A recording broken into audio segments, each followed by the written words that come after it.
Good day, everyone. Today, I will discuss and share with you two things. First, we are going to discuss the definition and nature of advocacy and social mobilization. Second, we are going to understand a new trend which is digital activism. Before anything else, it is important to define the general concept and some important keywords in our area of study today. The term advocacy is defined by the World Health Organization on one of their initiatives against tuberculosis. It refers to planned, calculated efforts that aim to guarantee public support for social issues and the national government's continued steadfast commitment to enforcing laws.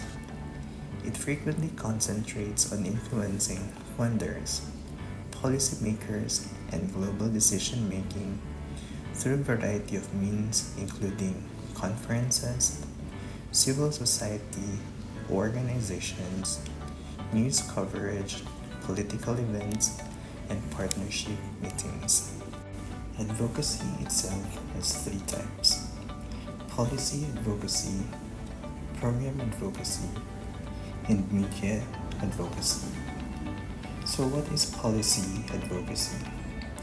Policy advocacy tells administrators and lawmakers how concerns will impact the nation and lay out steps to make policies better.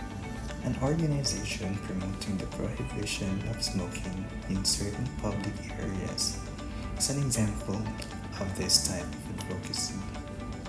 Some organizations will draft petitions outlining the dangers or concerns of smoking and secondhand smoke exposure on everyone's health. Another type of advocacy is program advocacy. In this advocacy, it reaches some officials and sectors to secure funding and resources, helping the uneducated children in some remote indigenous town where formal schooling is barely seen is an example of this activism. Some groups organize programs and campaigns and provide them with resources to help them study and achieve. Lastly, media advocacy. This advocacy encourages the media to routinely cover important themes and concerns, places issues on the public agenda, and verifies the significance of a subject. For instance, knowledge of mental health issues and good cleanliness, particularly in the wake of the pandemic. To spread awareness of the problem and the subject, some people use news articles, social media, and other media channels. This endeavor occasionally drives funding campaigns, but more significantly, it gathers and shapes public opinion. There are some interdisciplinary models and theories of advocacy. Four of those include social problem construction, agenda building, framing, mass communication, and social perceptions. First, social problem construction arises when a powerful group claims that a particular social condition impacting many individuals is a problem that can be addressed through collective efforts. What exactly are these problems, and why is there so much social consensus about their importance? Are just some of the few questions explored in the study of social problem construction. Second, agenda building focuses on explaining how certain issues arise and gain visibility in the media, court systems, and legislatures, while others fail to reach public attention. It has clear implications for public advocacy campaigns, highlighting strategies to influence both public and systematic agendas. This interdisciplinary theory is based on two keys: scarcity and subjectivity. Moving on, Framing refers to consistent patterns of thinking, interpreting, presenting, involving selection, emphasis, and exclusion, through which those in charge of symbols regularly structure discourse. It starts with the language used to define a social problem or advocacy group.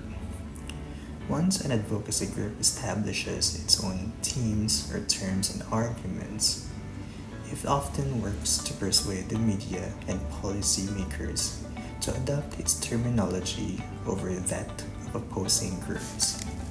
Finally, mass communication and social perceptions include the agenda setting and spiral of silence. Agenda setting concentrates on the connection between media coverage of issues and the public's perceptions of their importance, while spiral setting includes the media are both omnipresent and consistent.